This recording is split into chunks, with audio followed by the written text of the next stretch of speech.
baseball fans and fans of carousing. Webster's defines that as to take part in drunken revelry. That's what we do, and we do it well. Not like Marcel Ozuna. No DUIs here. As I sat at home today and wrote this intro, I watched highlights from the past week.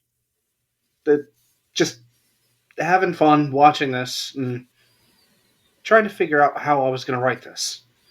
But I'm also watching my son on the baby monitor while in his crib. And he is absolutely demolishing and beating the shit out of his little Philly fanatic stuffed animal. Loved it. Thought it was adorable. He's a little monster. It's cute. But I really wish that I had the worst team in the majors stuffed animal. I'm talking about Mr. Met. Because I would love to beat the shit out of that, set it on fire, and just go to town. Yeah. But I mean, in fairness, yesterday, Jorge Lopez did worse. I mean, I would love to just throw Mr. Met stuffed animal over the netting at first base and potentially get fired within the next hour. But, like I said, hilarious. Screwball and Skeens. They're making light work of hitters right now. Both of them are just amazing. But my next question about both of them is, who wants to go to Texas? I hear there's something going on this summer in Texas, in July. Something about stars. You know, the undefeated are no longer immortal. We got two pitchers who finally took their first loss. Shota and Ranger. Also, history has officially been rewritten. Take that, every history teacher ever. Can't rewrite history. Bryce has a thing for trying to replicate days and dates, doesn't he? I mean, he started that bench clearing altercation exactly 7 years after the last time he did it. In San Francisco. Bong resin. That's a foreign substance? Dallas Braden, never change. Bye-bye, bad umpire guy. Oh, wait, let me do that one more time. Bye-bye, bad umpire guy. We'll give you 5 skunk beers. Yeah, just crawl in a hole. Speaking of beers, it's time to start the show. Cracking open and cozying up to the silly sounds of your boys getting drunk on the pond. Be sure to like, follow, leave a comment. That isn't just fire emojis. Let's get it on. Love it. Jay, how you doing, baby? Oh, dude, I am fucking feeling it, let me tell you. Besides the fact that my nose is bright red right now because of this damn pimple coming in, I'm fired up, let me tell you. And yeah, I know it's not nose candy. No, this is just poor face washing, I guess. On the topic of Bryce Harper in San Francisco on a bench clearing brawl, the only thing that could have made that better is if Hunter Strickland was somewhere in the crowd, just up in like the 300 section, just fuck him up, beat his ass. What would have been better is if you just saw him stand up in the 300 level and go, I gotta get the hell out of here. But it's crazy though, because everything was all calm. And then former Philly Pat Burrell, who's now working for the Giants, starts pushing people like, yo, dude, hold on here. What are we doing? Like, come on, man. Not Pat. Not the father of every child in Delaware County under the age of 30. Yeah. I mean, drafted in 99. I mean, but it was a rough road trip for the Phillies, obviously. You dropped 2 in Colorado, dropped 2 in San Fran. But obviously they're back home now. Maybe some home cooking gets them going again. No, we can only see. We'll see what happens with them. But yeah, overall, I'm doing pretty all right, buddy. How are you? I'm doing great, man. Doing great. A little tired, a little happy, a little sad. But other than that, perfect. Nice. I like it. So, status quo. What can I say? Yeah. All right, man. We got a lot to talk about this episode. we did some work. For all of our fans out there, we actually did some work. This isn't going to be a lot of off the cuff this episode because we actually took some time and did some work this week. We kind of like you guys. No, I'm kidding. We love you. But this one took a little bit of effort. Jay and I decided to do something that we talk about just about every day, even literally the first game of the year. Like, oh, that guy's going to be an all-star. But as of right now, May 30th, we have our official all-star players, obviously in this traditional MLB tradition where it's one from each team. Our list may be similar because a lot of the choices were off of top player on each team, or on top of that, just the star of the team. Yeah. But going through, man, a lot of guys are really underachieving. I'd say a fair amount of the league, and it's kind of weird because like there's about like 10 or 15 ducks in the pond where you're like, okay, it's like, yeah, they're playing really well. But then you see some of the stars and you're like, dude, what is he doing this year so far? And it just doesn't make sense. You're hitting 222 and you've only missed 4 games? Dude. Like, you would think with the way the Rays have been this year, for instance, a Rosarena should be their star player. Yes. Because Voldemort is gone. So, I'm sorry, he who must not be named or aged. Yeah, so you would think it's a Rosarena, but I mean, there's cars that can go faster than his batting average. Dude, it's pretty crazy, man. He's been really bad this year, and not like bad as like it's a slow start. Like, we're almost 2 months into the season. Like, there is something genuinely going on with him this year that he just cannot get it going. It's weird. The funny thing is, like, you're absolutely right. But the funny thing is, if you look at his stats, it seems like almost the only time he gets a hit is when it's a stat padding hit. So it's a double with an RBI or a home run. Yeah. It's like the guy has not done anything else this year except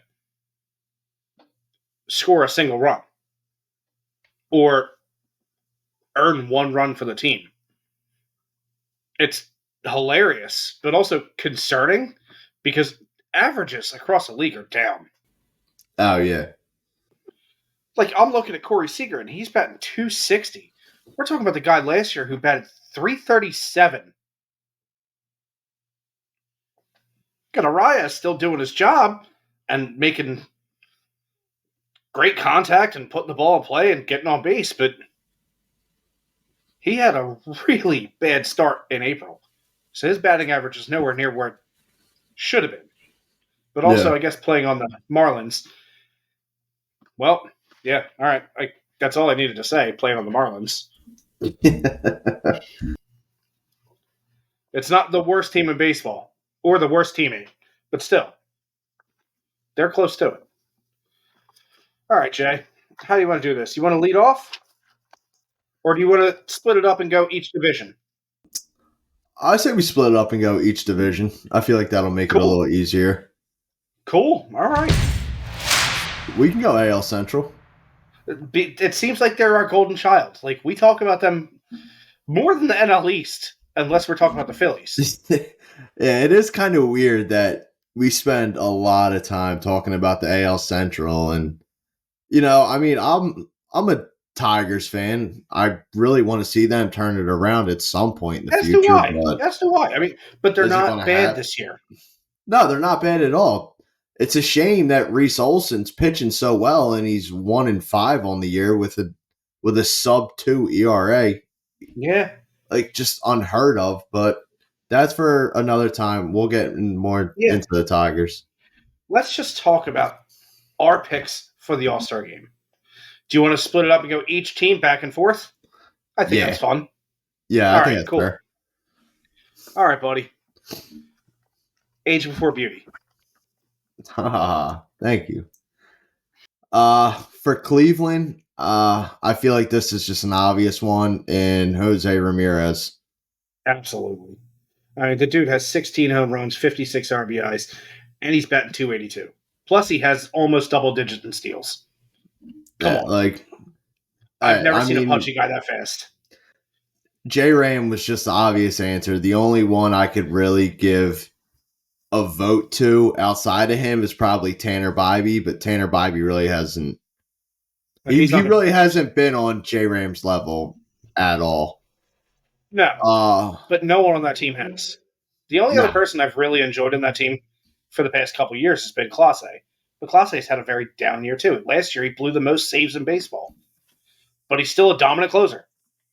yeah, Go figure. yeah, yeah. I mean, J Ram obvious. For Kansas City, I feel like this one was obvious too. I guess you could throw a vote to Seth Lugo. I mean, he's having a That's who I dominant year. chose. I chose I Lugo, took man. I took Bobby Witt Jr. Of course. Of course. I I mean, it's 1 and 2. yeah, But I like think Lugo is more deserving. Lugo will probably never do this again because he's never done it before. that's fair. He has 9 wins and a 1.72 ERA. He is tied with Ranger Suarez for wins in the majors. He's Like, currently saving my fantasy team too. dude, uh, he's pitching out of his mind this year, and he's 34 years old, and he's on a prove it deal. Yeah, Like, it's if my headphones weren't on and I wanted to, I would say hats off, Seth Lugo. Like, you are incredible this year. Props to you. Bobby Witt Jr., he will make it, obviously. yeah. But we're just choosing one player from each team. For the Tigers, Go ahead. it's obvious, right? Like, there's no Scooble. doubt. Scooble, thank you. Like, there's nothing else that needs to be said. Scooble's having a fucking year. Like 201 ERA, 7 wins, 80 Ks, 0.82 whip. Yeah, The dude's stellar. He's untouchable right now. As of right now, it's between him and Lugo for the Cy Young, for the AL. Yeah. And Without a doubt. both of them. Love it. Cool. Good for you, nerd. For Minnesota, I want to see if you pick the same one I did. This one was kind of tough. I was debating, but I feel like this is the one guy who is having a year that I don't think anyone really expected. Wait, let me go first. Okay. Ryan Jeffers. Yup. Dude, kid's having a great year, man. Ryan Jeffers is hammering the ball right now. There's no doubt it's Ryan Jeffers. 859 OPS, nothing to balk at all. 10 home runs. The biggest issue is, dude, he just doesn't have people on in front of him. Yeah. Like but that. Minnesota's still playing great. What? All in the Central, baby. This one I am so interested to figure out what you put because I'll be honest with you, dude. I didn't see anyone worthwhile. Who'd you put for the White Sox? Garrett Crochet. Did you really? 85 Ks in 63 innings. That's fair. I don't care what your ERA is. You're on the White Sox. Your ERA is going to suck. Yeah, no doubt. Yeah, Did you say Frank Thomas? No, I said the Bat Boy. Time to give the Bat Boy some credit. Let's send the Bat Boy to Texas. Let's just send him out there to have a nice little party. Go Bat Boy, go. That Bat Boy's picked up a lot of broken bats out of frustration. Yeah, he's had a hell of a year so far. There's only one issue though. He can't play. I know. He's it's hurt. a shame. No, he's hurt. The Bat Boy's hurt? Yeah, he has a lot of splinters in his hand. Well, yeah, listen, you gotta fight through it. He'll be okay. I promise. All right. You want to do the NL Central now? We can do the NL Central. This one I highly debated for a couple of them, but I want to see if we're on the same page. Who did you put for the old Brew Crew? I got Freddie Peralta. Do you? I mean, strikeout machine. You got guys who are just very subpar or hurt on that team, but they're winning. They're playing solid baseball. It's just the biggest issue is no one's good. Everyone's just doing what they need to do, and that's about it. I mean, I would say Willy Adames, but you always need arms in the All-Star game. Not like it matters. So, for my Brewers pick, I'm not going Freddie Peralta, but I'm going his partner in crime. William Contreras. William Contreras in 220 at bats so far. Great 71 hits, 8 home runs, hitting .323, 45 runs scored, 43 RBIs, and an on-base percentage of .394. I mean, the guy is just on another level right now. The biggest issue is he's a catcher. I really do hate picking catchers for any selections because at any given time they can be hurt. Oh, absolutely. Catchers, like everyone likes to talk about the conversation of what position's the hardest. Catchers are squatting. Well, a lot of them are squatting. Some catchers have gone to the one knee on the ground, and weird, but not weird. I mean, JT does it. I'm like, and we're talking where there are some innings where the other team's batting around, so you're in this crouched position the whole entire time. Like especially when you play on a mid team, and as soon as they bat around on you, next inning, or next half inning, you guys go up 3 down, and then you're like, "Fuck, dude, I didn't even get my shin guards off." Listen, I give mad props to Joe Mauer for doing it for so long, man. Dude, like, it's unbelievable. With his athleticism, still. Yeah, but he had to transition, so it is what it is. I don't mean that type of transition. I mean, he had to switch to first base. Joe Mauer became Josephina Mauer. Yeah. Bye, Bud Light. It turns out it has something to do with sports, and I'm not sure exactly which sport, but either way, it's a cause to celebrate. Who you got on the Redbirds? Ryan Helsley. Really? 18 saves, 25 Ks, 25 innings. Look at that 2.52 ERA. That's the only person on that team that is not dog shit this year. I gotta disagree with you. Sonny Gray is not having a bad year. He's not having a bad year, but this NL team is going to have a lot of good starters. They need bullpen. Oh, I'm not saying you're wrong, but if we're talking like someone that's having a great year under the radar, Sonny Gray 7-2 with a 2.6 ERA, 67 strikeouts. Good for him. Good for him. The Gray man's doing it. But the thing is, you're looking at a team that has how many wins? I know they caught on fire recently, but I don't know where they're at now. I think they just broke 25. Maybe, not sure. Helsley has 18 saves. He's more than three quarters of their wins. It just shows that their offense is dog shit, and they're only winning games by 3 or less. Oh, their offense is terrible. Nolan Gorman's having a solid offensive output this year, but the biggest issue is he's batting like 222.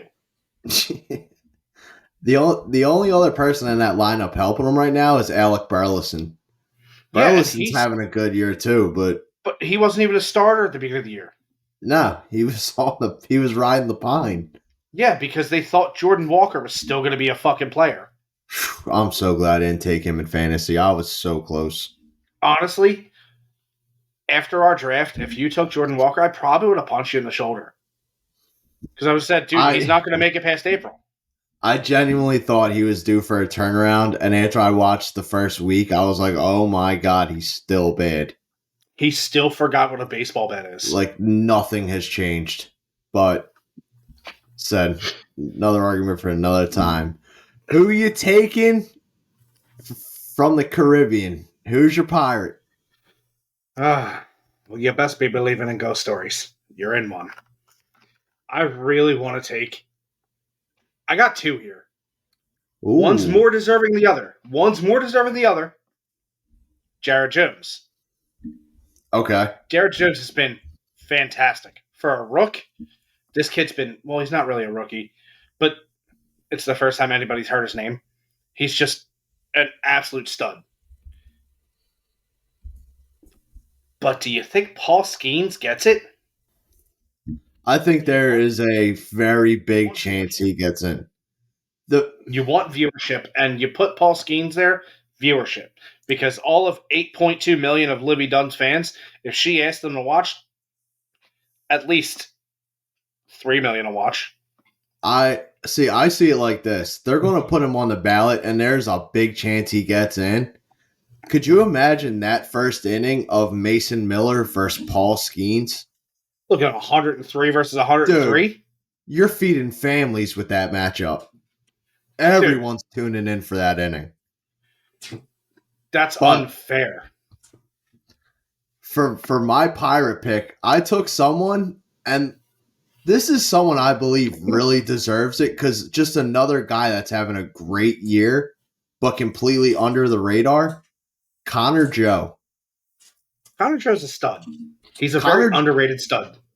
He is extremely underrated. He's batting .286, only 6 home runs, 23 RBIs, 30 runs. On base percentage, .357. But if we're being honest, he's carrying majority of the Pirates' offense right now. Because Jack Sawinski's been playing like absolute dog shit. Kutch is getting up there in age. So the Pirates have been looking for that offensive output. Connor Joe has been, every time I turn a Pirates game on, Connor Joe's getting at least 1 or 2 hits. Like, the guy is just on another level. He's been great this year. You got to give him credit. This is one of those things that you and I have talked about before, along with Joe, in baseball. Just because your stats say one thing doesn't mean that's what you've contributed. Yeah. And, I mean, you can be hitting 222 and have 6 home runs, but imagine you're the best role player possible. You move everyone over. When you're on base, you make something happen. You break up a double play. You do stuff like that. That means you're a good baseball player. Connor Joe is a good baseball player. I got nothing but respect for him. I mean, his Mother's Day showing was great. Oh, man. Heartwarming, wholesome. You've got to love him. That's the reason. That's the reason greeting cards are a thing. Because of things like that. I really hope Connor Joe makes it. I hope he's down in Texas. The guy deserves it. I would love to see Connor Joe get a Hallmark card. The old Connor Joe Hallmark card. The best seller. All right. Just his face on a coffee mug. Cup of Joe. Oh, I like it. That's very clever. Props to you for that one. All right, man. Who you got in Cincy? Because, I mean, they're a very mid team right now, which is crazy because they have a lot of good talent. They have a lot of talent. But I feel like this is another one that's just obvious. Without saying. It's going to be Ellie, right? Okay. Then, yeah, we can just skip over that. We both know what Ellie's doing. You got 13 homers, 67 runs. He's the only guy on that team scoring. Insane. It's insane. 44 RBIs and 35 stolen bases. On another level. But yet, he is not far behind Schwarber in strikeouts. Which is genuinely crazy. It is, but it's not, because the guy's all or nothing. A lot of players nowadays are definitely trending more towards like the all or nothing. But Ellie's also different, because his nothing, even if he gets on first, he'll be at third. Yeah, within 2 pitches, he's already standing on third. Yeah, and the pitcher's like, where the hell did he come from? Oh, Jesus Christmas.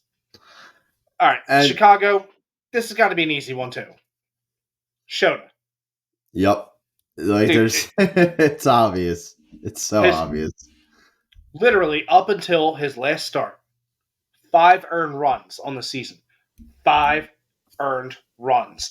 If I could do the Booker T 5 times. The 5-time WCW champion, not you, sucker. 5 times. Yeah, that's right. 5 times. 5 times. That's Shota. Until his last start where he gave up 7. And that skyrocketed him from an 0.87 to a 1.86 ERA. He is no longer in first. Yeah, he got rocked a little bit there. It's inevitable. It was going to happen. That's him and Ranger both lost during the same week. It was inevitable. Like, you can only ride the train of success for so long until people realize you're mortal. Yeah. All right, I want to jump to the AL East because I've been really looking forward to this one. All right, baby. This is going to be a tough one. All right. Let's go with the Yankees. All right, it's going to be Judge or Soto. I really don't give a shit. I said Judge. Judge had a great May. He's picked up his average.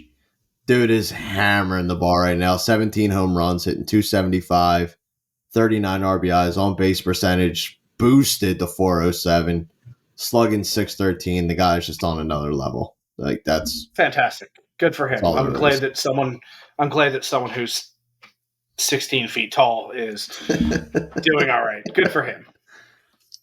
Yeah, and then Soto, whatever, dude. Just go look at someone else weird in the batter's box again, douche. Tampa Bay, who you got? This was a tough one. Because, honestly, if I had my way, no one. But I got Isaac Paredes. I said Isak, too. It's got to be Isak. I mean, he's slugging 508. He's got an 898 OPS, which is awesome. Yep. 57 hits, 298 average. I mean, he's solid, but it's not the Tampa Bay we're accustomed to, man. No. Getting rid of Glasnow did something weird to him. Dude, Glasnow got out of St. Petersburg and he was like, oh, he's like a snake shedding its skin. He's like, I am so ready to dominate everybody. Goes to LA and just shuts the door. It's really bad that you spent the large majority of your career in Tampa Bay. Because he was a Pirate first, correct? Yes. Yeah. Yeah, he was a Pirate. Hilarious that you leave Florida and you're like, wow, I can finally see the sun. You left the Sunshine State. And now you can finally see the sun. Because you're in the Sunshine State and you play in a dome where it's never sunny. Dude, I'm telling you, at some point in this episode, I want to come back to Tampa Bay because I'm going to go on a rant. But until then, who you got in Birdland? Because everyone in Birdland's hammering the ball right now. Okay, we're not talking about North Birdland. Oh, well. All right, well, you know what? Why don't we stop up north, grab some poutine and see who you like from Toronto. Don't mess with me, man. I love poutine. Poutine's good. I ain't saying there's nothing wrong with it. I love poutine. So, I got Jose Barrios. I said Barrios, and then a little shout out to Vladdy Jr. because recently he's turned it up a little bit. Vlad's hitting. But Vlad's going to be... If Vlad gets hot, Vlad's going to make future All-Star games. Drop something. I know I did. But, I mean, Jose Barrios has been struggling for, the past 5 years or so? Yeah. Guys finally turned it up. I'd definitely give it to him.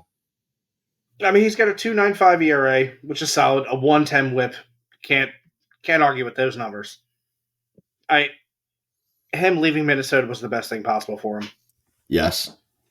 He was the perfect example of change of scenery.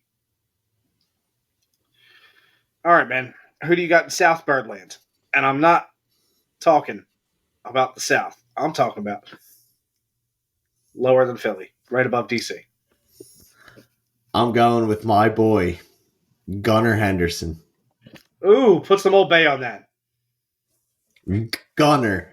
What a name, dude. It's just Gunnar Henderson. My God. Dude, he's doing great, man. He's got 43 walks, which is impressive.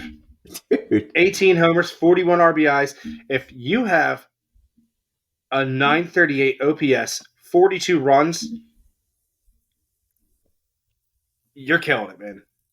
I'm just good for you.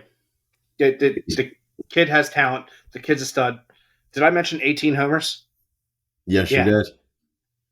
Yeah, kid's a stud. Now let's take a trip to Fenway. I feel like I already know who you're taking here, and I feel like we both have the same answer. Tanner Houck? Yep, Tanner Houck.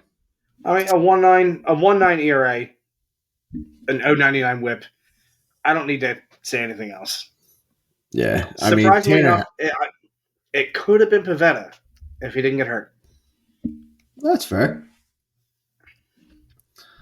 All right, let's go to the AL West. Let's take it out. Oh, you don't want to hit the NL East? Or you would save the best for last? No, we're saving the best for last. All right. So start off with Houston. I mean, this is an easy one. We got Kyle Tucker. Yeah, there. It's no argument. The only other person in that team that even matters this year is Altuve, but also there's a height requirement. He's not on Kyle Tucker's level now. Kyle Tucker's been incredible this year.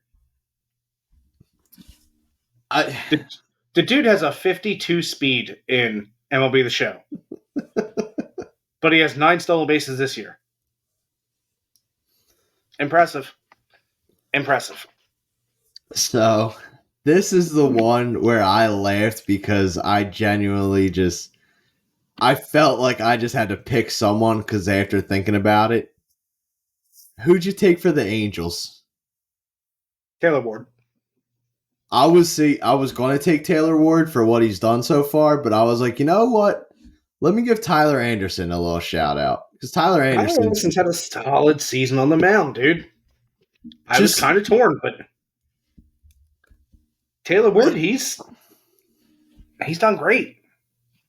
Like, it's just funny because if you look at Tyler Anderson's numbers, he's 5-5, a 2.4 ERA, which is solid. He's got 48 strikeouts and 69 innings, so obviously he's not striking a lot of guys out, but he's a contact pitcher. For a pitching staff that doesn't have any pitchers, which is insane. You got Sandoval. Sandoval's done.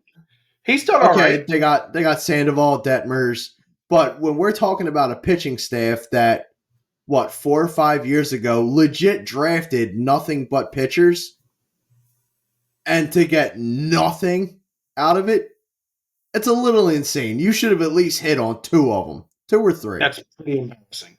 You didn't hit on a single pitcher from that draft. I mean, that's 4 years, and I'm pretty sure one of them out of the entire draft has made their top 20. It's not. There is not a single pitcher on their entire top prospect list. I'm almost positive it's still all position players, which is ridiculous. Is Joe Adele still there? On their prospect list? Probably. Yeah, I mean, he was there for, what, 6 years? He's probably sitting somewhere at like 9 or 10. They're like, just keep him on there. Yeah, just screw it at this point. It's not going to hurt him. Dude, if Joe Adele wasn't hitting 218, he probably would have been my choice. Because, I mean, he's having a solid offensive year, except he's another all-or-nothing player. He has literally done nothing but he's hit 10 home runs, or 11, and it's 10, because Taylor Ward's leading the team with 11, because there's a fish who is just broken. It's a shame, man. Dude, it is what it is. It is what it is. We're at the point now. I'm not sure what's worse, him or Rendon. Actually, Rendon. That's easy. No, it's forever going to be Rendon. Rendon's going to be the chart topper for assholes in baseball or just piss poor excuses. It's agreed. But agreed. Who'd you take for Seattle? This was probably my toughest pick. And this was probably my easiest, I'll be honest. This is my toughest because their rotation is great. But it's the one, I mentioned it earlier, it's the one position I typically don't care about taking in these. I had to go Cal Raleigh. Big dumper? Dude, the bottom unit, yeah. The dude, he's got talent, but he pisses me off so much because I drafted him in fantasy this year, but I dropped him because he has been absolute shit for the whole month of April. But as of right now, I'm happy that I dropped him because I have Will Smith and Logan O'Hoppe. And O'Hoppe just hit a home run. So I'm not complaining. It's tough to complain when you have those two catchers in fantasy. For Seattle, I took Logan Gilbert, 3-2, pretty much a 3 ERA, 11 games, 70 innings, 66 strikeouts. I mean, I was debating Cal Raleigh, but I was just like, it's just another one of those things where someone in the rotation is carrying pretty much a heavier load than the rest of them. And I was like, Gilbert's been that guy. And it's a shame that Julio Rodriguez is having such a down year right now because that should have been the obvious pick. Oh, absolutely. That should be the given. That should be the absolute no-brainer for Seattle. Instead, we're sitting here going, well, J-Rod sucks right now, so what's going on here? And yeah, you got Raleigh. I came up with Gilbert, and down to Texas. Who you got? This one was another tough one. Not as tough as Seattle, but this was another tough one. Because that entire team is underperforming. Pitching staff and offensively. Like, unfortunately, you have to go Seager. I mean, he's just, no matter what, even if he's struggling hard, he's the most quality at bat you're going to face. Yeah. And 13 homers, nothing to complain about at the end of May. It's just Garcia's struggling mightily. The rotation is in shambles. The rotation's ass. Dude, they're missing, what, 3 of their 5? Scherzer, DeGrom, and I think they just lost John Gray. Yeah. So, cool. But also they started with Lorenzen at his extended spring, and it's just whatever. Their pitching has been less than mid. That's why they are where they are right now in their division. It is what it is. Yeah. They've just been mid. Oakland. I'm sorry. Never mind. Swear word. Sorry. Yeah. The A's. Suspend them. Get them out of here. it hurt. The A's, man. Who else? Who else but Quagmire? It's got to be Mason Miller. Brent Rooker has made a very good case that he deserves to go. Rooker was there last year. I feel like Miller's time is now. It's Miller time. It's Miller time. It's Miller time. I agree. I mean, 47 Ks in 24 innings pitched. So hold on. I got to bring this up because it pissed me off. The Oakland announcer, we talk about her all the time. All the time. She was making fun of Jose Siri of Tampa Bay, saying he hasn't done anything today. Mason Miller throws him a fastball, and Jose Siri crushes this thing. Like hey, Siri? 430 feet. And she's like, oh, that's a deep drive. You're like, no shit. Way to jinx it, dumbass. Oh, my God, dude. She is unbearable. 100%. But I do want to protect her a little bit on this because people who shouldn't be employed as broadcasters Oh, God, man. always put the jinx on a pitcher. Always. Oh, man. Greg Amsinger. Now, I think her name's Jenny Kavnar. I think that's right. Kavanaugh? No, it's like Kavnar. Oh, I thought you were talking Australian right there. Nar. No, it's like caviar. Nar. It's like caviar, just with different letters and a N thrown in there. So not like caviar, just different. All right, gotcha. Yeah. All right. NL West, we're going out there. Who you like for the Dodgers? Fuck. You literally have, in my opinion, the two best hitters in baseball right now. But it's got to be Shohei. I said, give me Freeman and Shohei and Mookie Betts. I could not pick. I'll be honest with you. I mean, Freeman's having a down year for his standards. It's crazy that we're saying Freeman's having a down. Hold on, I want to look this up because for his standards, we're used to him batting 320. We're used to him batting 320 every year. Hold on, he's hitting 291, 6 home runs, 33 RBIs, 32 runs scored, and a 396 OBP. If Freddie Freeman came on this podcast right now and said that's a down year, I would be so pissed off if I was anyone else in the league hitting anywhere under that. I'd be like, that's a down year. If I hit 291. That's how much respect I have for Freddie Freeman. Oh, I got a ton of respect for him. I just think it's funny that we're considering 291 a down year for him. I think he's going to go down as the second greatest first baseman of our generation.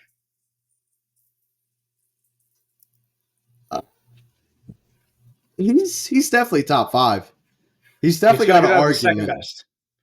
Second best. Pujols 1, Freeman 2nd.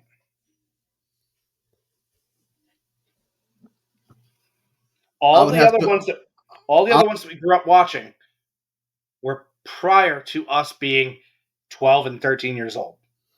I would definitely have to pull up a list of all the first basemen at that time because I feel like Albert Pujols definitely. You said Pujols won. Yeah, of course, he's number 1. Pujols won. I feel like Todd Helton's definitely got an argument. I mean, it's one of those things where I would have to pull up a list and just be like, all right, like let me really deep dive into this. But I definitely agree. Freddie Freeman's definitely top 5, if not. He's top 3. No doubt. It's just, when all is said and done at the end of Freddie's career, we're going to look back at it and be like, damn, he might be better than Todd Helton. I mean, like I said, I'll pull up the stats. I'll see what we got. But let's take a trip to the Rockies. Let's grab some Blue Moon, some Coors Lights, and make our pick. Who you got? All right, Ryan McMahon. Yep, I said Ryan McMahon too. Only option. Well, Elias Diaz, but only option Ryan McMahon, who Yeah, most likely won't be a Rocky come All-Star game or soon after. Yeah, I agree. They have to trade him for prospects because They got shit. nothing. It's a shame Brandon Rodgers didn't pan out for him. He's been hurt a lot. Yeah, that's been a big issue for him so far in his career. Slam Arizona? Diego, Oh, Arizona. Yeah. All right. I said Jock Peterson. Really? Jock's having a year. Have you seen his stats? No. Everybody got up. It's a Space Jam. Jock Right. Peterson's hitting 306, 6 home runs, only 16 RBIs, 17 runs. He's not starting. Yeah, but still, he's having a hell of a year. And anyone having a hell of a year should be able to be in that game. All right, yeah. No, listen, it's hard for me to argue with that, but there's literally two people that are almost identical in stats on that team, and they're doing very well. Cattell and Christian Walker. Dude, their stats are almost identical. Listen, I love Christian Walker. I think he's from right outside Philadelphia, if I remember that correctly. Not far. Yeah. And Cattell, he's a local boy. Yeah, and I'm listen, there's no arguing with Cattell and Christian Walker. You could take either of them. But I was just like, you know what? Like, Jock Peterson's quietly having himself a year. Like, I feel like Jock may get the nod on it. Do I think it's definitely going to happen? Probably not. He'll probably go to Marte. But I would like to see Jock get in there. I mean, his on-base plus slugging is 942, which is pretty nuts. But I mean, he has 124 at-bats. I mean, you look at people like Arenado who have done dog shit this year. They're north of 200. Yeah. Jock's just not starting for them. Nothing wrong with that. I mean, I don't think we've ever seen a platoon or role player guy make the All-Star game. It's time. It's time. Jock's the first. Give me Jock James. I mean, if that's the case, then we should have saw that years ago with Greg Dobbs. Yeah, Dobbs was Mr. Pinch Hit. Pinch Hit, dude. Most pinch hits ever in a season. Most pinch hit hits. You got to give credit where credit's due, man. I give credit. But the biggest issue is with the DH. The art of pinch hitting is gone. Yeah, that's true. I mean, you see plenty of pinch hits, but it's not the same. It's now just for defensive replacements. Let's take a trip to Slam Diego. I think this one's easy. I really do. Who do you got? Slam Diego. I said Arias. Okay. You're not going to find me arguing with you, but dude, I'm going Jerickson Profar. Oh, fuck. That's a great pick. I totally forgot about Profar. 916 OPS, 8 homers, a 325 batting average, dog. Dude. 35 RBIs. You're looking at a guy who we've seen designated for assignment twice in his career. Yeah. And he's been on 5 teams. And he just all of a sudden was like, my entire team is shortstops. I can play every position. Let me play. Profar's definitely having a career year. Absolutely. I totally flubbed that. It's all right, man. That's why this is all opinions. They're like assholes. We all got them. Now time to go to the Bay in San Fran. Who you got? Dude, this one was tough. This was tough because this is a team full of mid. Like, I think I took the obvious choice on this one. this is a Sicilian pizza. Cut in squares. Oh, Jesus. This is literally just that middle piece that doesn't have crust. You don't know where to grab it. It's gonna be all right. You don't really care, but you're still gonna look at your hand after you touch it and go, ugh. Well, I touched this. I need a napkin now. I got Jordan Hicks. I was going Hicks too. Hicks is his having numbers. a year. His numbers aren't what they were to start the season because he was striking guys out at a clip. Yeah. Like, it was literally like his first 2 or 3 starts, he was dropping, I think it was like 7 Ks a game. But now it's just, he's kind of fell off and he's just become a pitcher. He's not going out there throwing 103, trying to show everyone up. He's like, dude, there's a guy across the bay that's better than me at that. And I can't do that. I can't do that for more than 1 inning. So his first year as a starter, I mean, a 2.33 ERA, a 1.09 WHIP, respectable numbers, man. That's you would think it would be Logan Webb, but it is what it is. I definitely give Hicks the respect. Yeah, absolutely. Jump into the NL East, the last one. The Beasts of the East. I'm sorry. The Beasts of the East are 2 teams. That's just Atlanta and Philly. And then you got ew. And then we get the least of the East. Yeah, you got 3 teams that just who cares? I'll be honest with you. Washington is at least keeping it interesting. Washington's kind of like that car driving behind the Braves, and then you look in the mirror, and it says objects are closer. Yeah, and absolutely. The Braves were looking like, oh, dude, no way, it's the Nationals. The Nationals like, hey, look who's back. You summed it up perfectly. This is the Rex from Toy Story compared to the T-Rex in Jurassic Park. They're the Rex. Like, perfect. Absolutely perfect assembly, dude. Like, this is amazing. So, for Washington, I got Kyle Finnegan. I said for Washington, CJ, it's not Abraham, it's Abrams. He's having a decent year. The funny thing is, a lot of people don't know, besides our fantasy group, he was the top 15? Was he in the top 15? Dude, he was top 10. He was in the top 10 of draft picks. Suggested, obviously. No one took him until what, rounds 26? No, like the very late rounds, yeah. I think it was like 24 to 26 someone took him because they were like, dude, what the fuck is he going to do for us?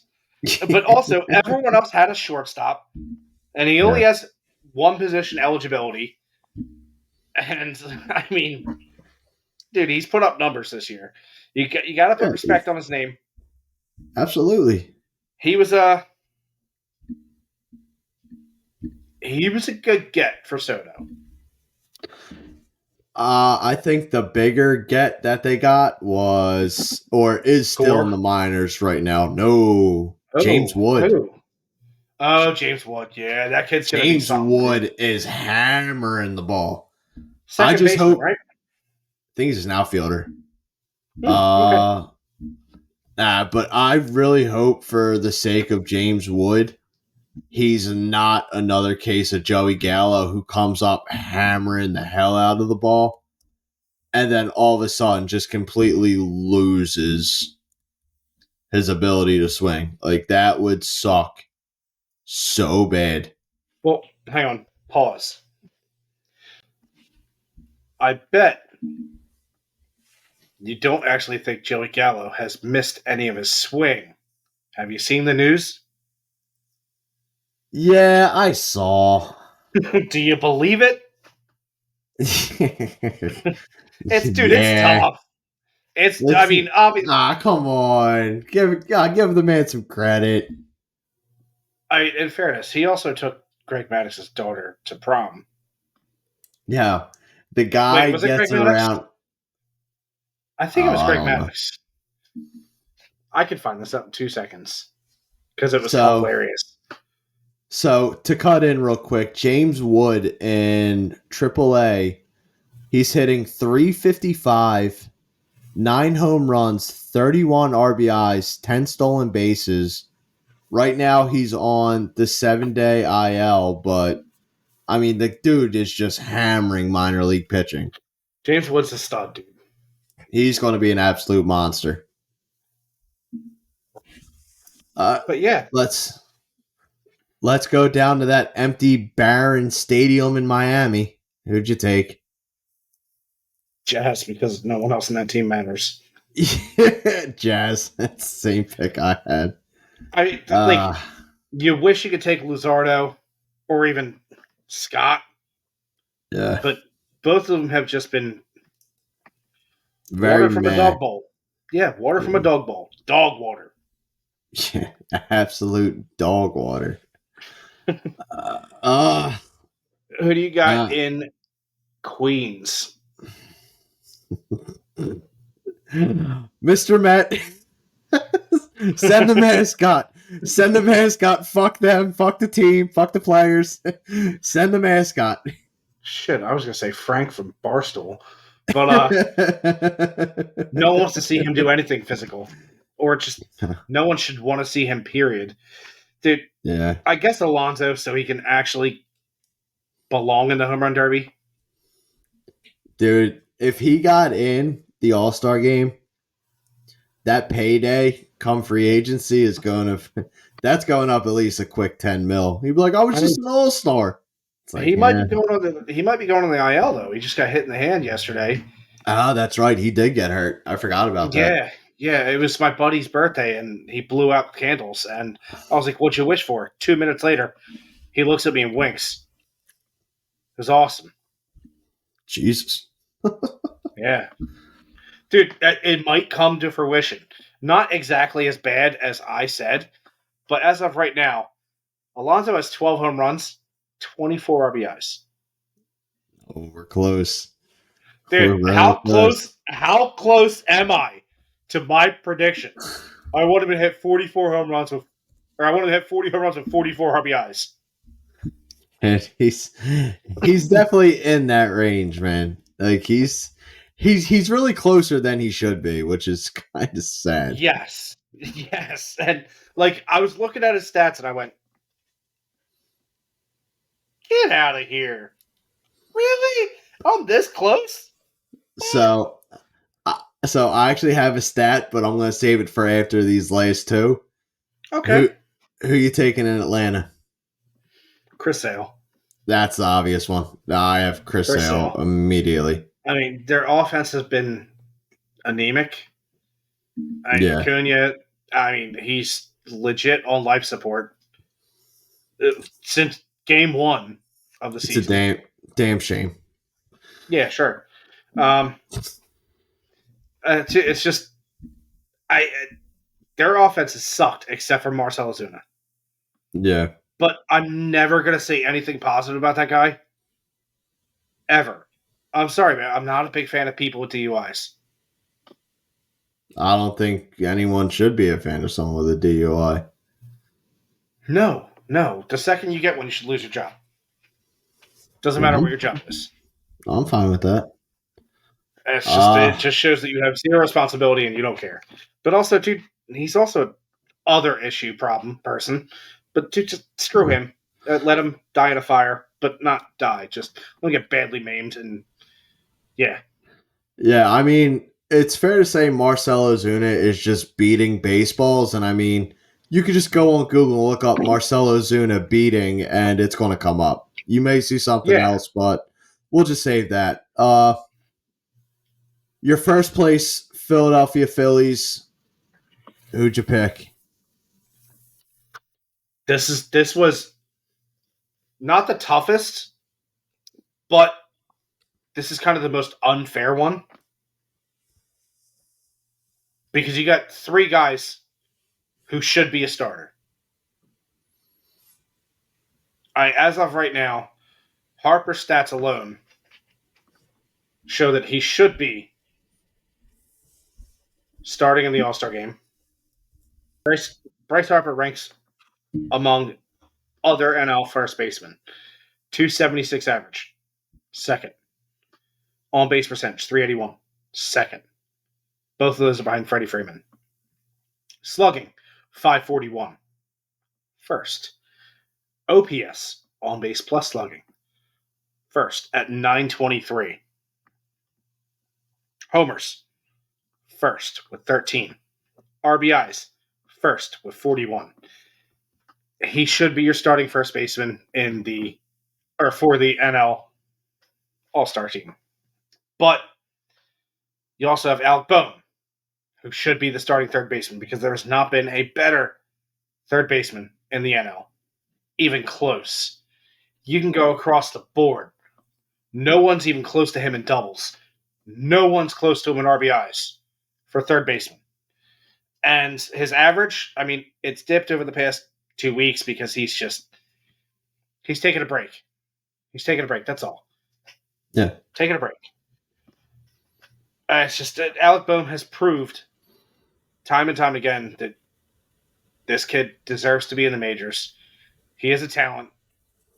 His power numbers might not be what they should be for a guy who's his size and stature.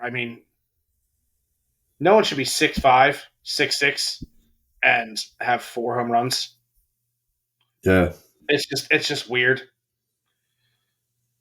But I think the number 1 pick needs to be Ranger, and he should be your starter for the All-Star team. I took Ranger as well. Ranger just doing ungodly things this year. Listen, I love Bohm, and I wholeheartedly agree Bohm should definitely be in the ranking for, if he's not number 1, he's definitely top 2. Harper, same thing. And I feel like I would love to see all 3 of them make it, to be honest with you. And I think there's a very high possibility that we get all 3 in the All-Star game, but so you may get Harper in the Derby if he wants to. I would love to see him back in it. Yeah, Bohm, the last time he was in it, he won. Yeah, he knocked out Hoskins in one of the rounds. I think you're right. I would love to see Harper back in the Derby. I would love to see Bohm make the All-Star team. I would love to see Ranger make the All-Star. It's a very hard choice, but Ranger is still definitely my number 1. I agree. I remember watching the last Home Run Derby Harper was in. It was the year before he was a free agent, the year before he chose to come to our great city. I was sitting on the couch with our buddy and future guest, Eric Rogers, Rick Jr. He was like, dude, he was kind of new to baseball. He paid attention, but he didn't pay attention. He goes, what do you think Bryce Harper's going to do? I was like, he'll be wearing our pinstripes next season. He goes, you think so? And I was like, yeah, guarantee it. There's no way he doesn't come to us. We have plenty of money to spend. And on top of that, a guy with his attitude needs to be in our city. Dude just fits Philly so well.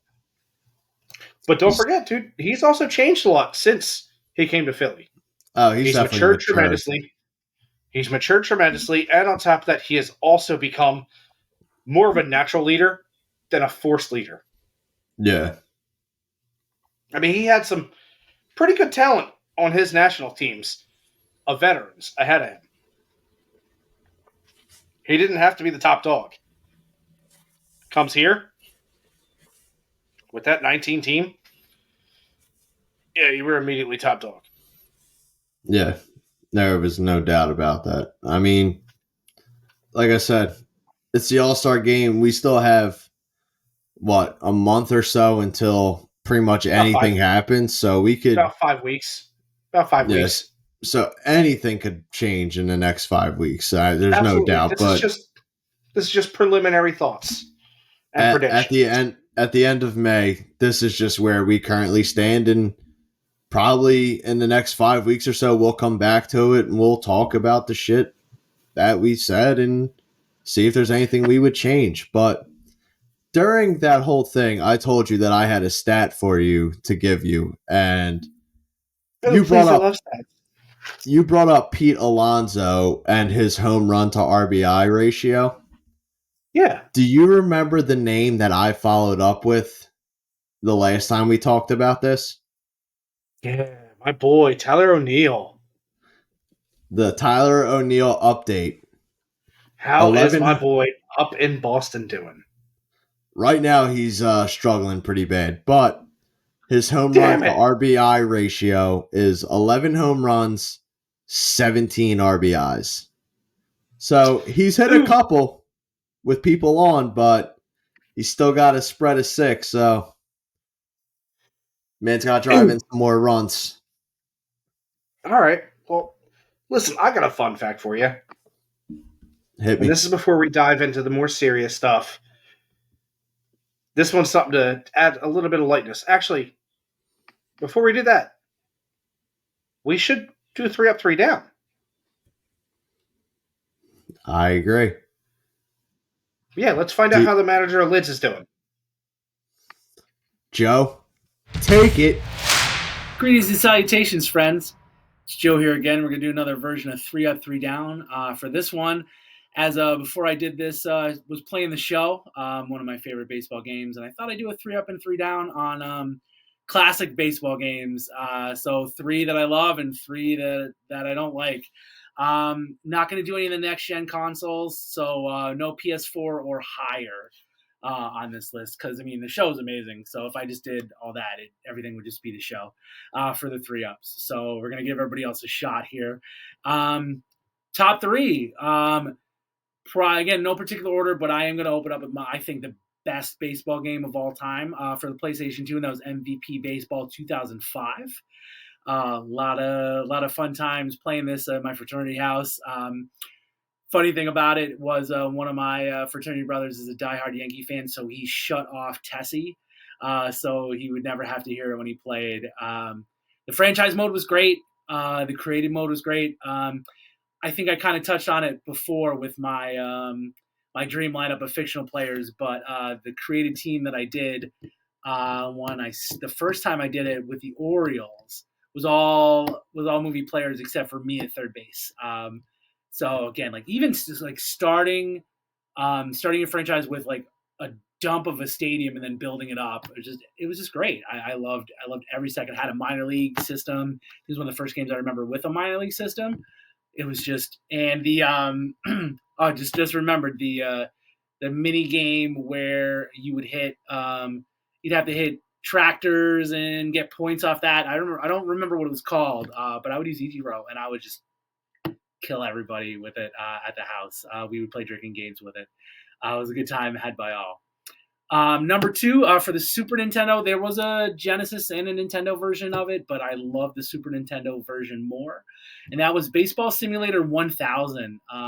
Did have a creative player aspect, and you got like extra bonus points. You could have guys with higher batting averages, higher home runs. You play teams, I think, that had like special powers, which I thought was kind of cool too. I am going to contradict myself because I do like with one of my downs because I do like a little bit of realism in my baseball games, but there are sort of exceptions, and this is one of them.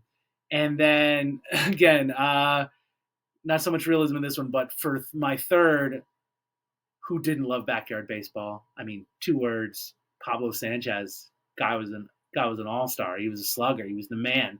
Should have put him in my dream lineup, but I just was just going off movies, not video games. So that is my 3 up. 3 down.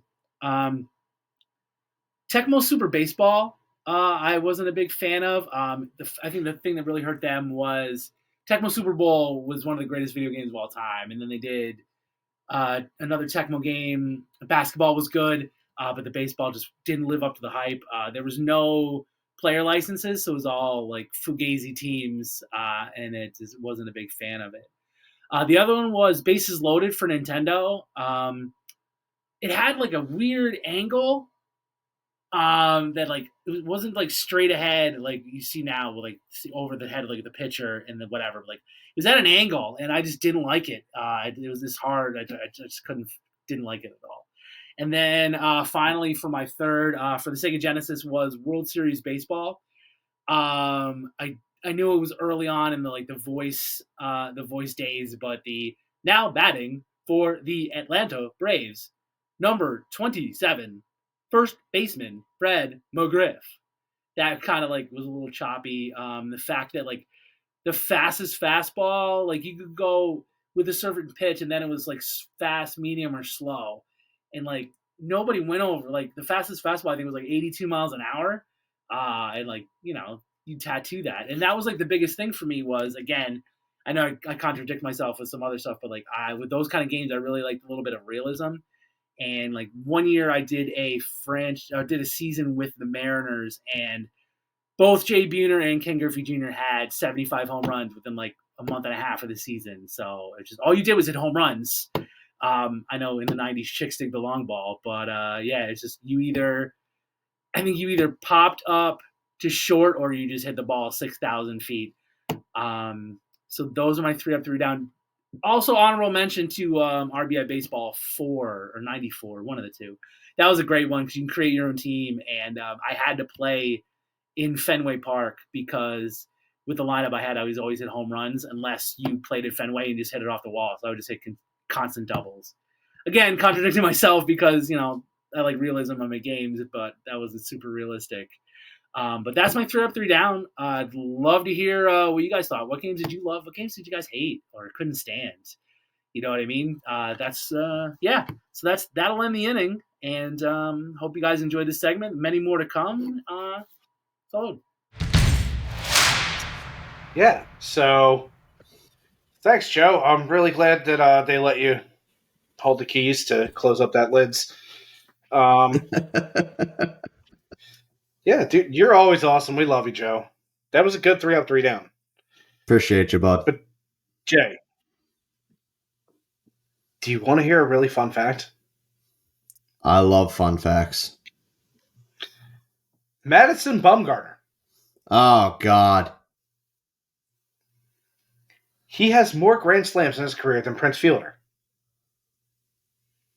Prince Fielder has more inside the park home runs than Rickey Henderson. Rickey Henderson stole home fewer times than Babe Ruth. But Babe Ruth has exactly as many shutouts as Pedro Martinez. My man, you didn't just hit me with one fun fact. You hit me with about 7 of them. I'm still, hold on. I'm back on like Prince Fielder and Rickey Henderson here. And now you're smacking me with Babe Ruth and Pedro Martinez Babe Ruth has more shutouts than Pedro Martinez. I feel like the referee in the movie The Replacements, when the football team's fighting, he's trying to hand out penalties and he can't get the yardage right. That is where I feel like I'm at right now. It's everything. This is what you call an old-fashioned melee. Unnecessary roughness, number 16 and number 34, 15 yards. So that's, 45, 30, 40, how many yards? But that is insane that Babe Ruth has more shutouts than Pedro Martinez. As many. Oh, as many. I'm sorry. Yeah, see, I'm the referee. I'm getting caught up. I'm trying to focus. It's nuts. But That is insane. Real quick, before we jump into our more serious topic, one of the kind of greatest things that's happened in our generation of baseball, let's talk about someone whose career just died. Oh, boy. And they weren't a player. Oh, boy. They were no one's favorite except Joe West for some dumb reason. Oh. I have nothing prepared to talk about this. This is just going to be off the cuff because absolutely we could talk off the cuff about this guy for hours, but this is just going to be quick. All right. Angel Hernandez. Fuck you. I hope you rot in dirt. And Jesus Christ, you need to be worm food so goddamn fast because you smell like shit. You look like shit. Your eyes, literally, what the fuck happened to them? You are stupid as hell. No one should like you. I hope your kids spit in your coffee. And most importantly, fuck off. Glad you're gone. You'd have done nothing but devolve the sport. Because everyone looks at it and goes, how the hell is this guy an umpire? You're worse than a weatherman. A weatherman could be wrong every day of the year and still keep their job, but we listen to them. You're wrong every day of the year, and everyone's like, no, we know that's wrong. We're not listening to you, but unfortunately we have to. You're a dick. I would call you a dildo, but a dildo serves a purpose. Angel, rotten hell.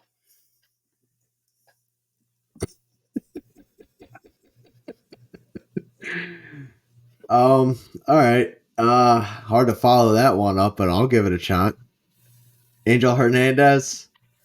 If there was one thing that I could say to properly describe my feelings for you, it would be in glue letters, the words "I hate you," sprinkled with blue glitter. And then when I hold the paper up and all the glitter falls, it's all just shiny. I hate you.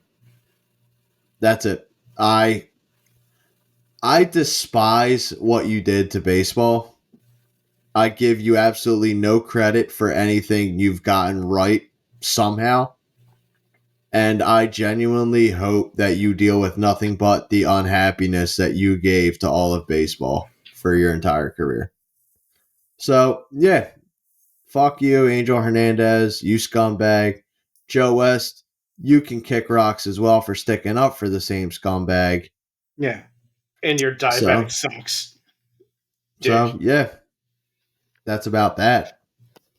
Yeah. So, let's talk about our serious topic and kind of do I want to consider it? I do want to consider it, but I don't know if I should label it as the greatest news we've ever gotten in baseball history of our lifetime. Do you want to consider it the greatest news? Because it's hard to not, right? I would consider it. I'd consider it top 2, but it's definitely got a good argument for first. I mean, if anything, it might be the most progressive thing baseball's ever done in our lifetime. Yeah. I would definitely say that.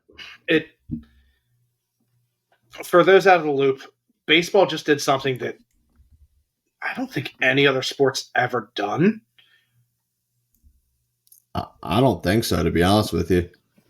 Yeah, where they absolved the Negro Leagues stats, and now they are officially part of the entirety of baseball's records. So our entire record book of the MLB as of 3 days ago?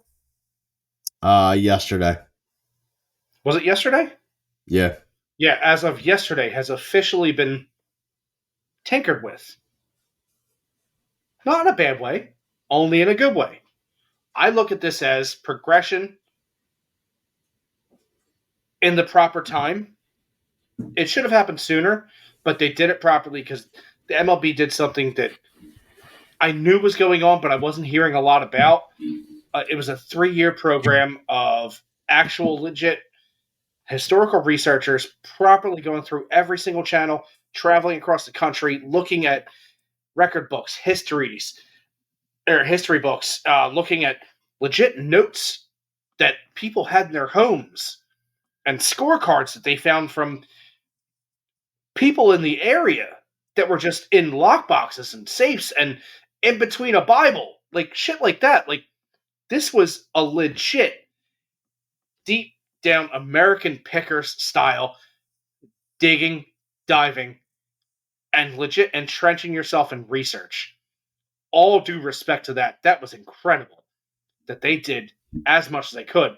Now, are the numbers going to be 100% perfect? I don't know. Do I disagree with any of the numbers? No, I wasn't there. Were you there? No. I was not there, no. Yeah, you were a little busy, not being anything, not even an atom. Nothing at all. No. And I'm very proud of what they did about making this official and their research panning out to be, I don't know how to word this properly, as factual as possible. Yeah, that's a good way to put it. I think that's the only way to put it, because can you cement any of these numbers? No. No. Because they weren't keeping the same type of records as the MLB. Plus, also, they had a bunch of games that were basically Globetrotters versus the Generals. Yeah. But we now officially have a new leader in career batting average and one of the greatest baseball players that a lot of people never had the ability to see. And that's Josh Gibson. He took over Ty Cobb, where Ty Cobb's career batting average sat atop the major leagues for, Jay, how many decades? Oh, man. Oh, Jesus Christ. Cobb retired somewhere in the 30s, I think. So we're talking almost 100 years. Yeah. So now we have Josh Gibson sitting at 372 career batting average, while Ty Cobb hit 367. And directly under Ty Cobb is now Oscar Charleston hitting at 363, right above Roger Hornsby at 358. Those two, Ty Cobb and Hornsby, sat up there atop the leaderboards for almost 100 years. Yeah. And they never faced the talent that the Negro Leagues had. They never faced anybody with an arm like Satchel Paige. They never faced a lot of different types of talent.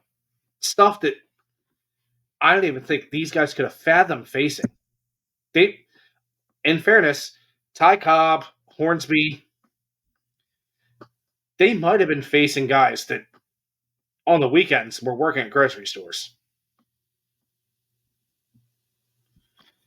So, I mean, it's a little bit different because they didn't face athletes and only athletes. You got to give the Negro Leagues a lot of credit. They have so much talent that we just never got a chance to see. So, a couple things that I want to bring up. Please do.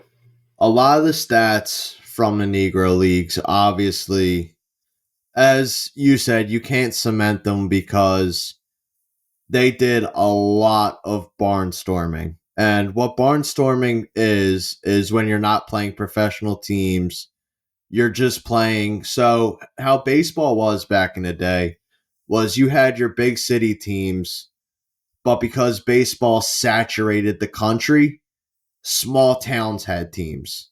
So while these, I guess you would say, major league teams were traveling, they would stop in these small cities, charge people to come and see them. And so you had all of those stats, which Josh Gibson, I think, got marked down for, 166 to 174 home runs. People are saying he hit, over 800 home runs, which would break Barry Bonds' record. But because a lot of it was from barnstorming, it technically didn't count. Which, you know what, it's fair. Because if you're going to keep track of barnstorming, you would also have to do it for Babe Ruth and all those other guys who also barnstormed. Like, it wasn't just a Negro League thing. It was an all of baseball thing. Like, absolutely, it was just another paycheck for some of these guys. Like, Babe Ruth played for the House of David, which was kind of a cult in Michigan. Like, they were traveling and they were like, hey, if you come out here, we'll pay you this.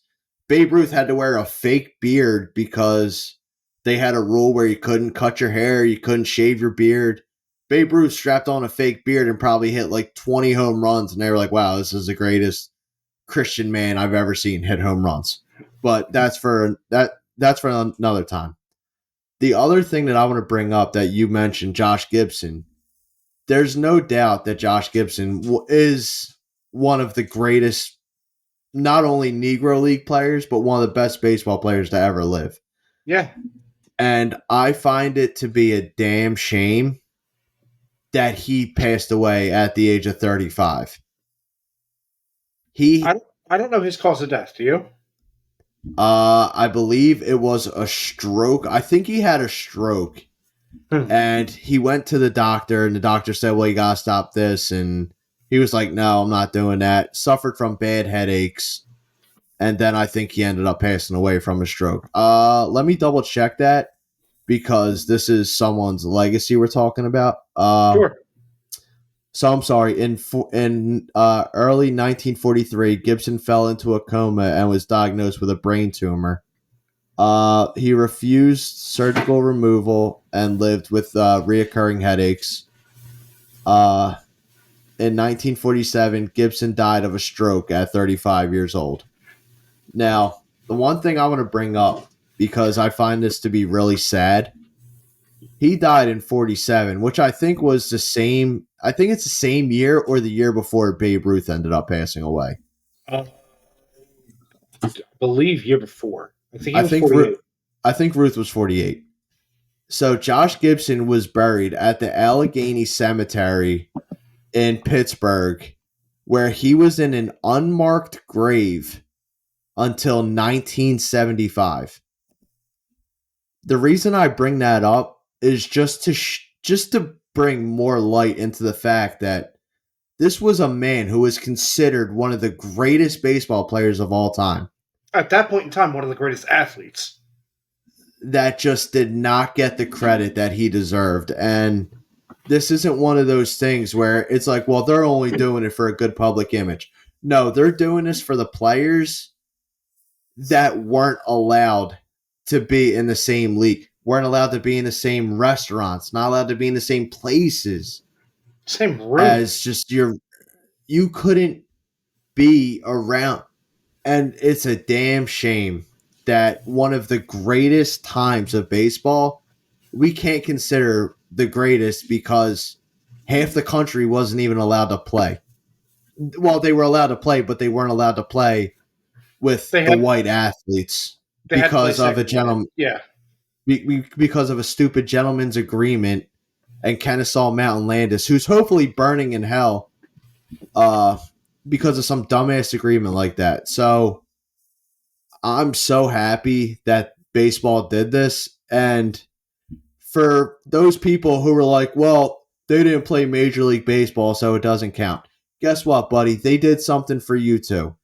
If you go to MLB stats, you can actually go and split the leagues. Like, you can look up strictly the Negro League stats. You can look up the American League stats, which has obviously Ty Cobb at the top. It's got all your favorites. You looked up the National League, which also had a bunch of players.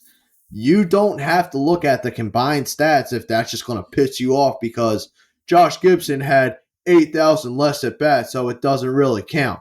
Well, guess what? You can go look at the American League stats, and you can look at Ty Cobb at first place. Congratulations, that's great. Overall, in average, with the minimum plate appearances, Josh Gibson is your average leader. And I just want to reiterate that this is one of the best things that baseball has done, because absolutely. Now it doesn't feel. I mean, listen, there was a segregated time in baseball. There's no ignoring that. Don't just say baseball. Also say just America in general. In general, there was a lot of segregation. This being done, it almost feels like some kind of bridge where baseball's like, you know what? We fucked up. These guys were just as good, if not better, than the athletes that we had. And it's a damn shame that we never got to see Satchel Paige versus Babe Ruth at Yankee Stadium, both in their prime, with Buck O'Neil at first. God bless Buck O'Neil. I hope he's looking down, smiling. I hope they're all up there looking down and smiling at what's been done. Absolutely. I mean, my big thing is, you gotta really respect the fact that there are so many players that unfortunately never made a fuss about why their legacy, their numbers, their statistics weren't included. All they cared about was the game. Mm-hmm. They didn't care about where their numbers lied, where anything truly settled in the dirt and the dust in the past. They didn't care. All they cared about was the love of the game.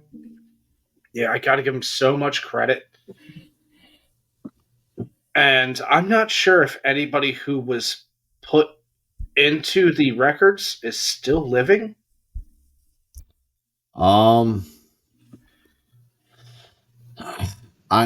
It'd be hard to imagine so. You might have maybe one or two that are. Yeah, I mean, we're talking 100 years. Yeah. Almost 100 years. We're talking 80 years at the minimum.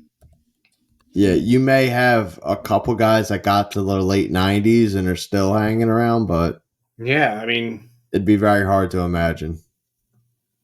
It's not a sensitive subject, and I've seen so many different people trying to argue that it's not about race, it's not about this, it's not about that. But it was about race as to why they weren't even invited or allowed to be in a major league stadium. So, you can't now claim it's not about race. You're just pissed off they're being put into the record books because, let's face it, your leading dead white guy is not atop the league anymore. I mean, just kind of deal with it.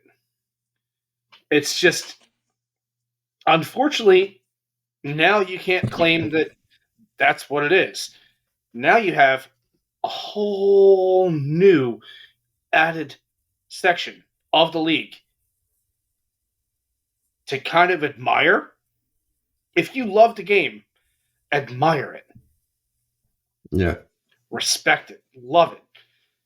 I mean, shit, you don't see anybody complaining that America's pastime is now played by 9 different Latino players on a team. Who cares? You see countless people wearing players' names that most people in this country can't even pronounce. You gotta love the game. Nothing about anything else but the game. Not the people who play it, not the color of their skin. Love the game. But also just love everyone. Except Angel Hernandez. Yeah, no, you're physically supposed to just hate Angel Hernandez at all time.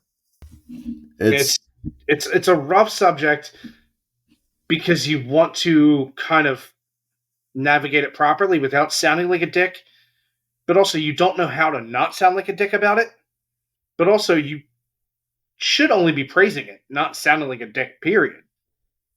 I think this is one of the best moves baseball's ever done. This should have been done decades ago. Agreed. But you have... Unfortunately, technology kind of had to come up with it, or catch up with it, because you needed this much research.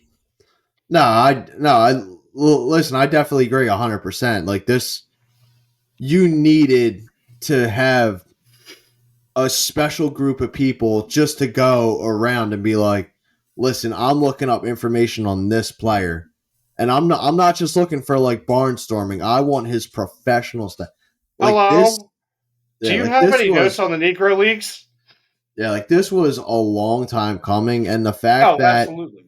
on Wednesday, May 29th of 2024, the Negro League stats have now been added to Major League Baseball. It is Incredible. a Incredible. beautiful thing, and I applaud baseball. It's one of the best things they could have ever done, and they're always going to keep editing it when they get more information. So right Sure. now, when you see Josh Gibson only has 174 home runs, and you're going, no, he definitely had more than that. Guess what? The more baseball finds out, the more they're going to update it. He could end up with another 200 home runs with information that has yet to be found.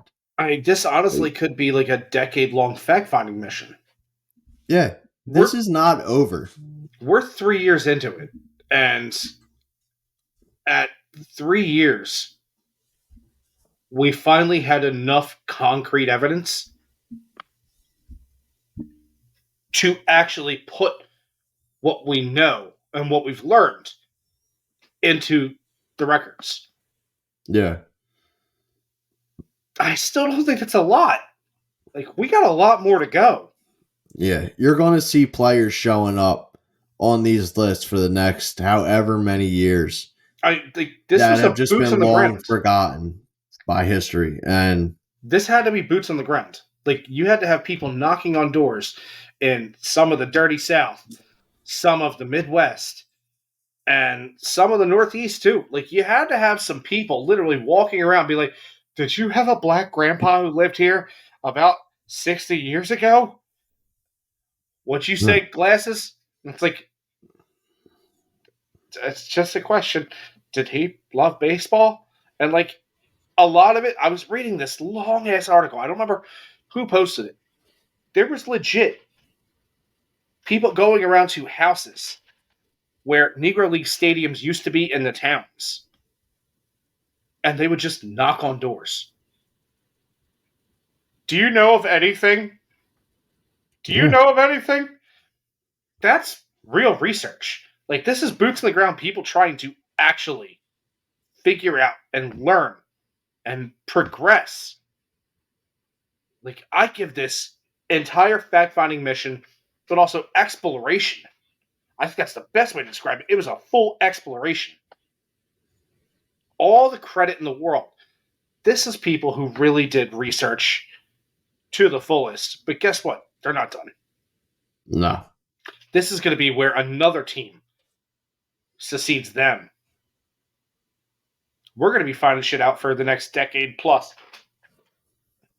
I'm looking forward to it. I'm looking forward to all the stats getting updated and all these players getting their spots in history rightfully deserved.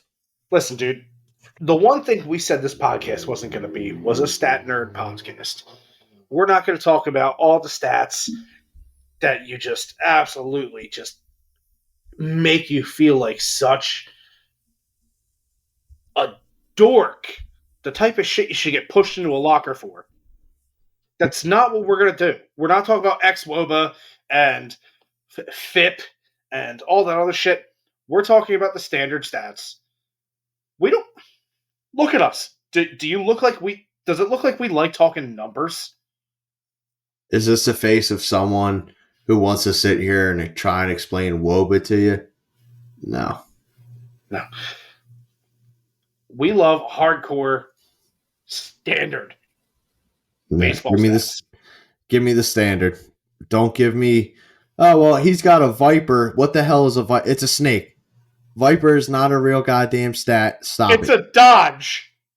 Yeah, I don't care. The minute you start jumping into anything, The second that you start giving me stats with 7 letters, like, dude, stop. Like, I get it.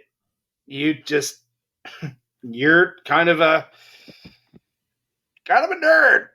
You're the type of kid that I would pour a natty light on You're going to sit here and tell me that you don't know Nolan Arenado's QZYROBP?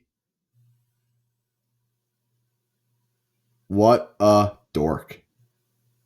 What kind of baseball fan doesn't know Nolan Arenado's QRZYOBP? Whoa, dude! I didn't realize it was June. All right. Well, I mean, we that's the type of shit that we don't want to talk about. We want to talk about the standard stuff that everyone knows. Put it this way. Unfortunately, this is how I'm going to describe it. And Jay, you're going to hate it, but you're going to agree with it. We are basically unemployed ESPN people talking about baseball. I mean, that's pretty much. It's pretty much. We just don't get employed by ESPN to talk about baseball. Yeah. And unfortunately, Disney does not want two guys who look like us to talk about baseball.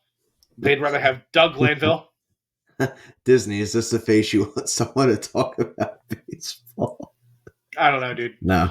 I mean, this is not the face of baseball. In fairness, if they were going to do it, it would probably, if they were going to cast two people to play us, it would probably be you get Chris Pratt and I get, I don't know, Zach Galifianakis. Congratulations, you get the fun one. Yeah. Not some D-bag.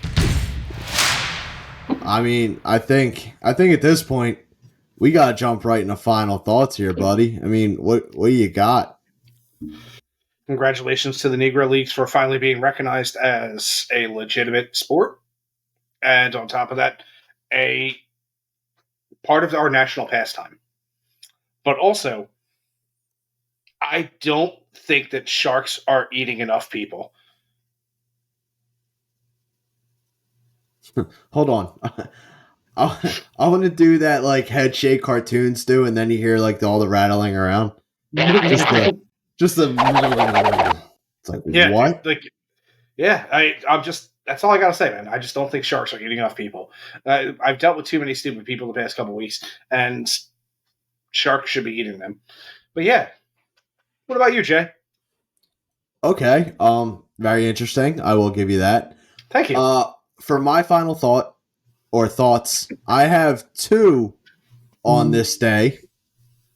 On this day there you go.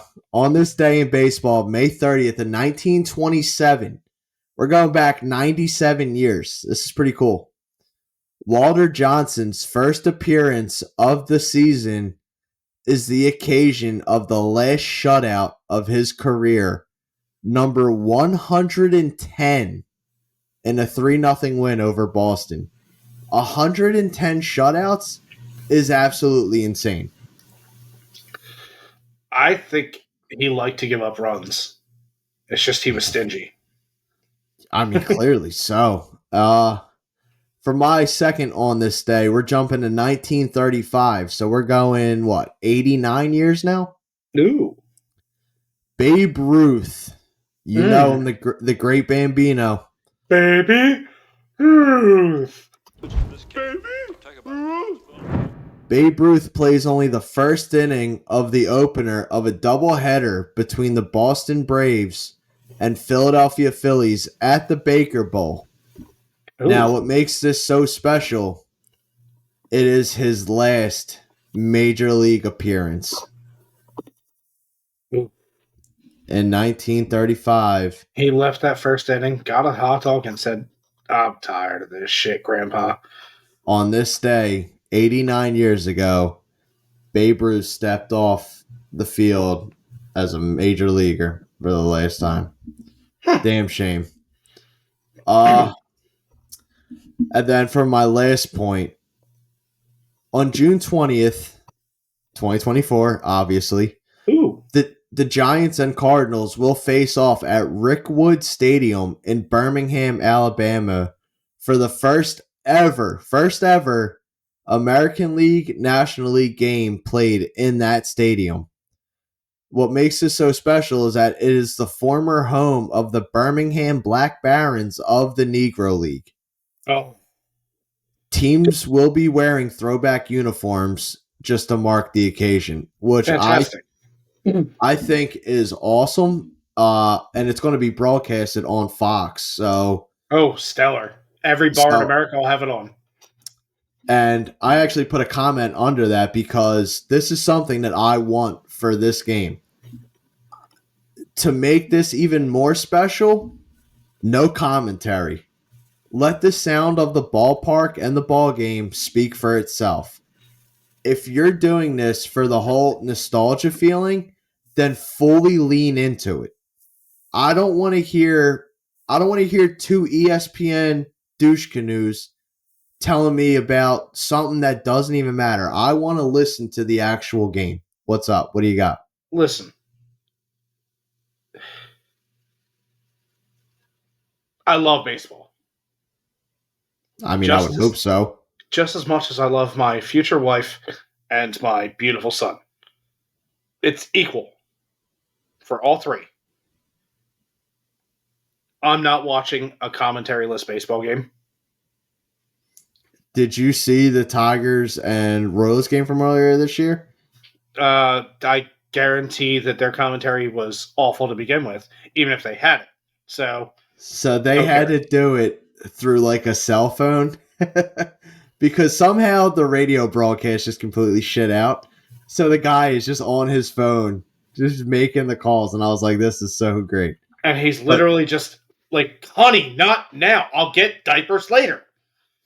Stop texting me.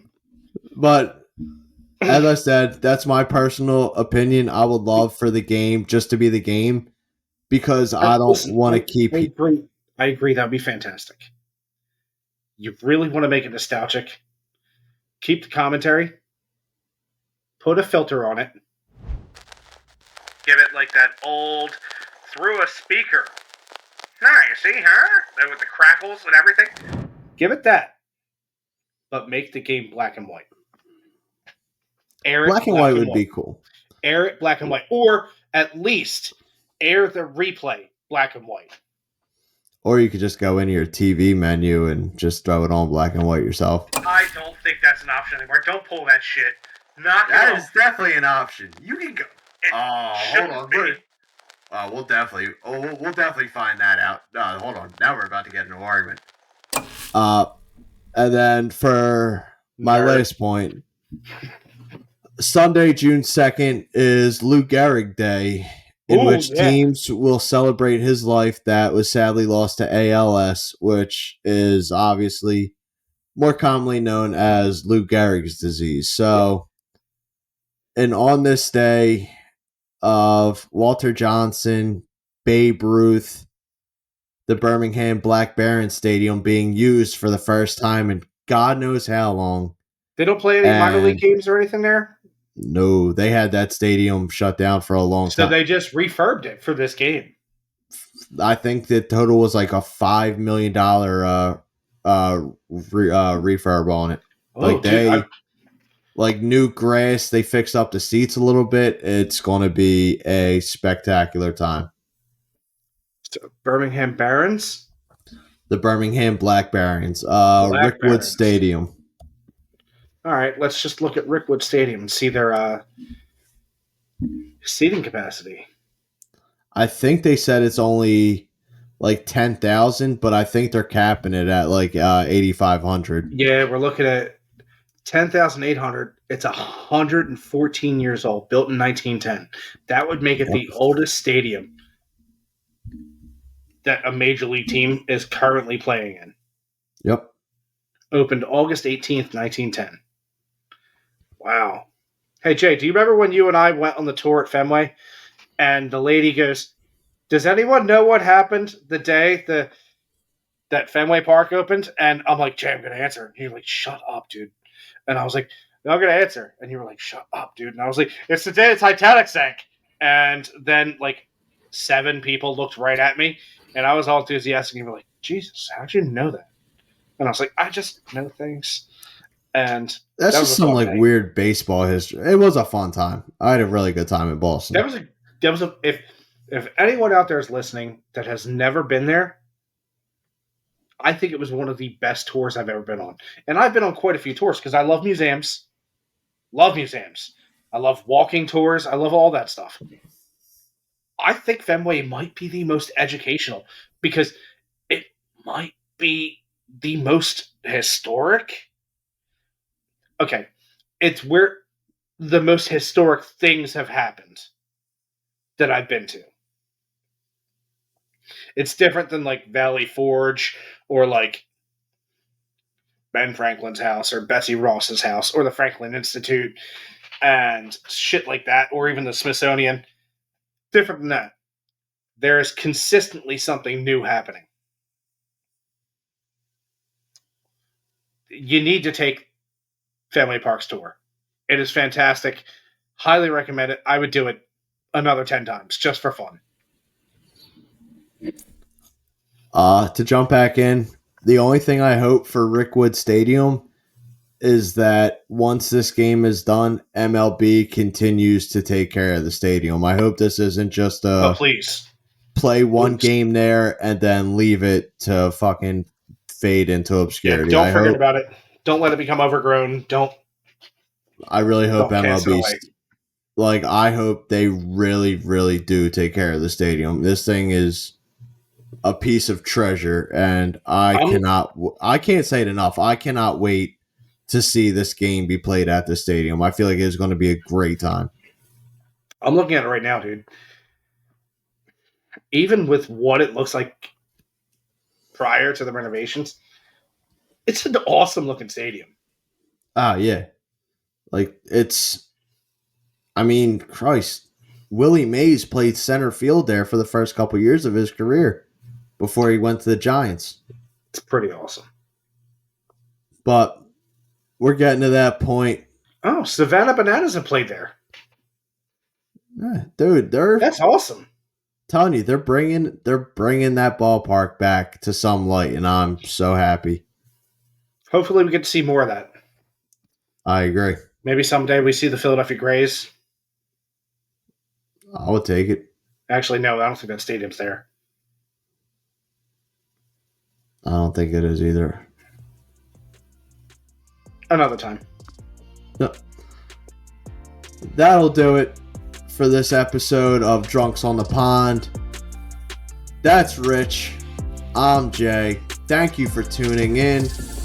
We will be back next Saturday. Brand new upload every week. Z, hit the song.